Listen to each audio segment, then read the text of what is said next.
I just wanted to get a quick update on reverse mortgages and to let you know that I don't hate them.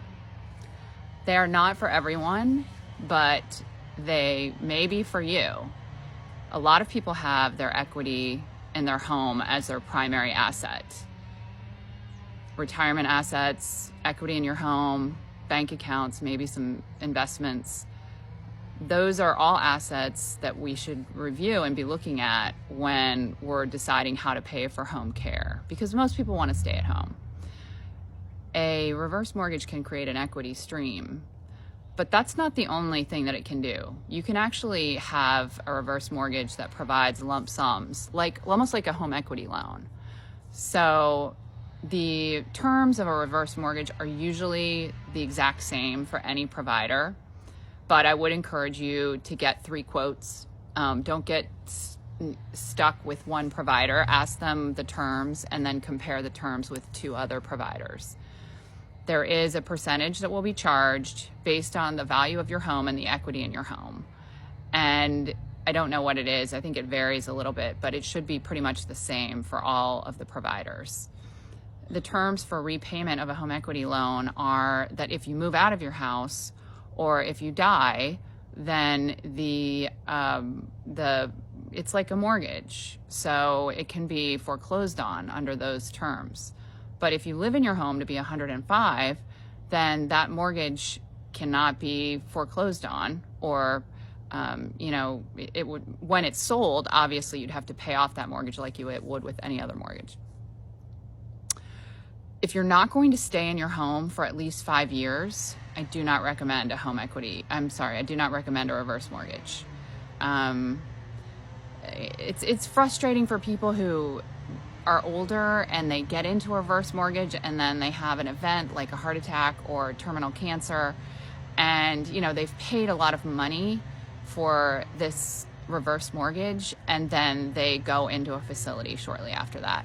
So I don't recommend it for everyone, but it can create the opportunity for income for things like replacing your roof, or if you have the ability to stay home, but you just need more income to support a caregiver, or help with other things that would allow you to stay at home, such as improvements on your home, creating handicap accessible bathrooms, and making your home more amenable to you staying there.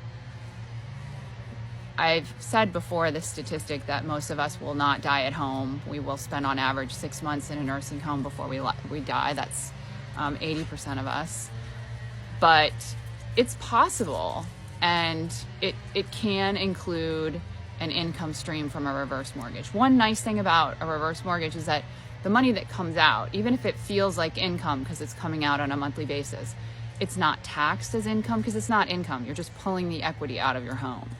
And that also means that when you go to qualify for Medicaid, the reverse mortgage monies that you may have already used or that are coming in are not counted as income to you.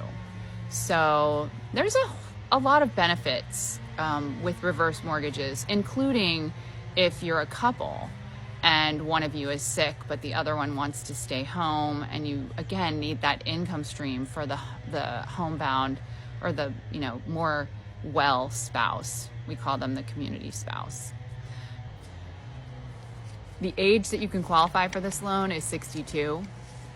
The closing cost cap is $6,000 if you use the FHA HUD-backed home equity and conversion mortgage. That's like the real name of this type of mortgage, which you want to look for a lender that is using the FHA and HUD-backed product, because it's going to be the least expensive. And pretty much, again, you're going to see everybody has the same rates.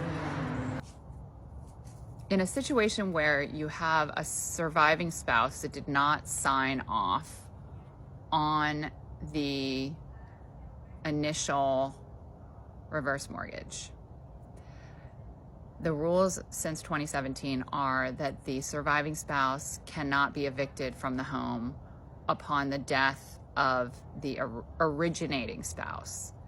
So, that's a good change. That protects the surviving spouse from being kicked out of the home just because the person who signed on the mortgage is now dead or has moved into a facility. Okay, that's it.